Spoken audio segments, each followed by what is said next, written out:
We just wanted to say thank you so much for all the time and energy you put into our children's lives. When we can't be there, you're there for them. Thank you so much. And reiterate what Carol said, thank you for caring and sharing and doing that extra step. I want to thank all the staff, especially the staff at Hampton, for doing a great job with Mike. Thank you again. Keep in mind that you spend more time with our children now than we do. So we really thank you.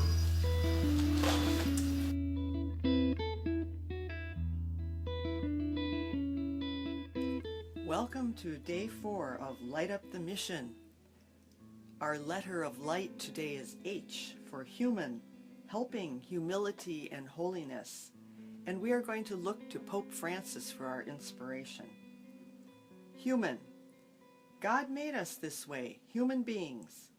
And if that was enough for the Creator God, who said in the book of Genesis, that's very good, it should be good enough for us. In Pope Francis, we see a person with whom the media is mesmerized, going about most human of actions. He makes his own phone calls, pays his own bills, hugs babies, shakes hands, laughs out loud, and walks to his destination where possible. For a long time, we have made the human not good enough, only to find out it is God's gift to us. Yes, we have choices to make and can make better choices, but we begin with the gift of being human. Instead, our hearts can praise and thank God, our Creator, day and night for the wonder of this human body, mind, and spirit. Yes, we do have much to learn. However, we are so healthy, so beautiful, so full of potential, and so capable. We are obligated to nurture, care for, and protect our human person and that of those entrusted to us. It is a sacred and holy trust. Our questions. Am I positive or negative about being human?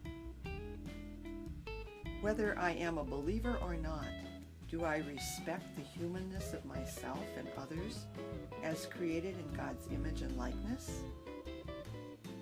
The next time I care for a person, can I say in my heart, "Thank you, God, for this human being. May they know your goodness from my kindness." Helping. Pope Francis has let it be known he wants a poor church for poor people. First, he wants us to know that Jesus Christ came to offer love and salvation to all people, but in a special way to the poorest people.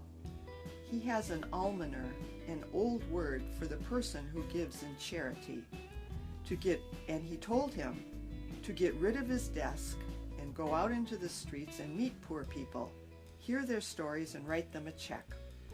He said in his first speech of March 19th, 2013, "Authentic power is service, especially service to God's poorest, weakest, and least important people." Question.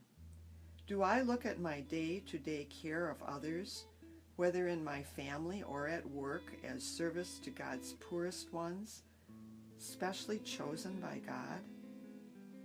If I did, what would change? What would that service feel like? How would others see me?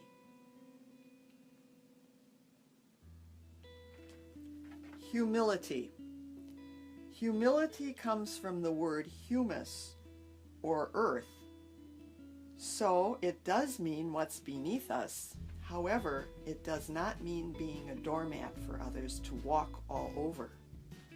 Instead, it is the respectable strength of our truth, our core value of knowing who we really are before God. Pope Francis models this by keeping his clothes simple, standing on the same level as his visitors instead of on a high throne.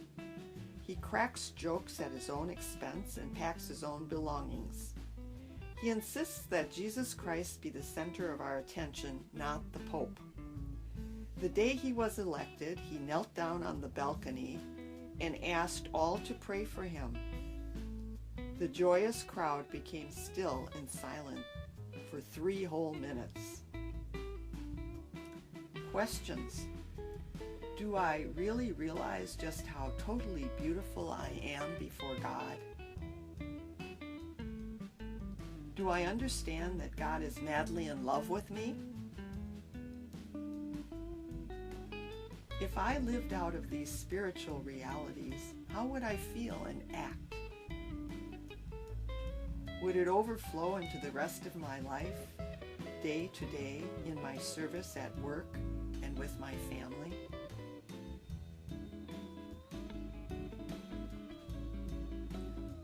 Holiness. Holiness is wholeness. Since all was created by God, all is really holy.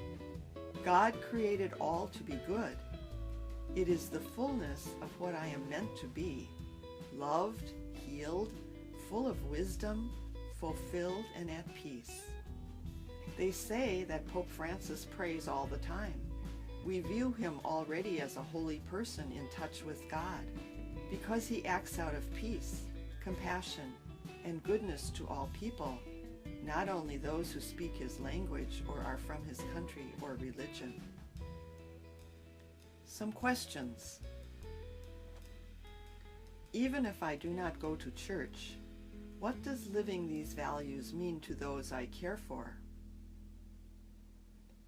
What helps me keep on track and trying to be a good person, a holy person? Do I talk to God? It's really normal. Where do I go for spiritual strength? Why are the Sisters of St. Francis of Assisi so serious about passing on these values to all the staff here at St. Coletta's? What can I do to help them since they cannot be here? Have a good day.